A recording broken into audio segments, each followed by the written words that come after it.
नमस्कार दोस्तों, हम साहित्य में आपका स्वागत है। मैं प्रवेश कुमार झा। आज हम बात करते हैं थायराइड की।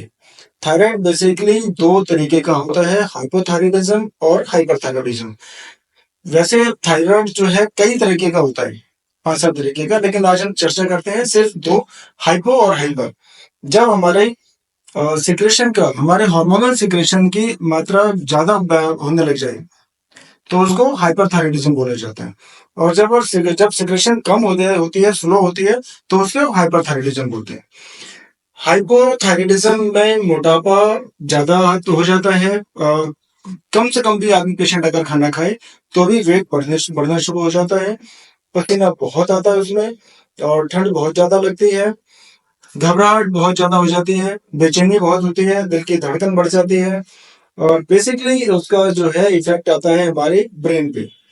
हेयर लॉस ज्यादा हो जाना, ब्रेन डिस्टर्ब हो जाना, नेगेटिव थॉट्स आना, बात करते करते भूल जाना, इंसोम्निया की प्रॉब्लम होना, एंजाइटी की प्रॉब्लम होना, इस तरीके की बातें हैं। बहुत ज्यादा परेशानी आती है नेगेटिव थॉट्स पे। ये हो गया हाइपोथायराइडिज्म, जहाँ सिक्रेशन बहुत कम मात्रा में होती है हार्मोन्स की। इसके जस्ट अपोजिट हाइपरथायराइडिज्म। हाइपरथायराइडिज्म में हार्मोन्स का सिक्रेशन अधिकता की वजह से, इस अधिकता को ही हाइपरथायराइडिज्म बोलते हैं। जिसमें अगर हम बार बार भी खाते रहे अधिक मात्रा में भी, उसके बावजूद भूख बहुत लगती है और वेट हमारा कॉन्स्टेंटली बिलो होना शुरू हो जाता है। ज्यादा खाने की वजह से, बार बार खाने की वजह से बढ़ने की बजाय वेट कम होना शुरू हो जाता है, वेट डाउन होना शुरू हो जाता है। घबराहट बहुत होती है, पसीना बिल्कुल नहीं आता, ठंड ज्यादा लगती है, गर्मी भी बहुत ज्यादा लगती है सीजन के हिसाब से।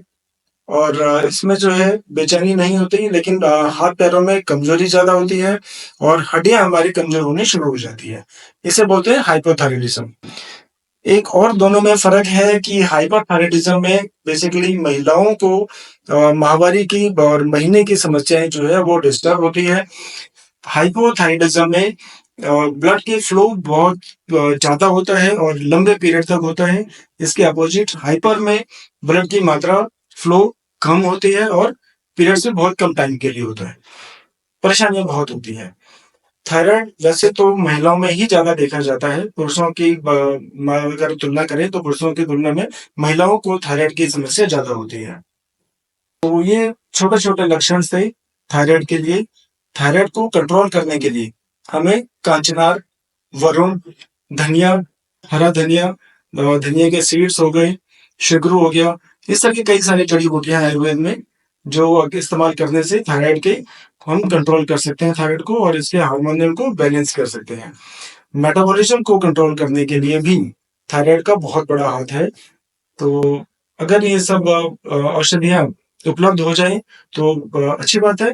नहीं तो हमारी जो हब्स आयुर्वेदा फार्मेसी है, इसमें एक थायरो हब के नाम से मेडिसिन है, जिसके सेवन से थायराइड को कंट्रोल किया जा सकता है। बहुत बहुत धन्यवाद।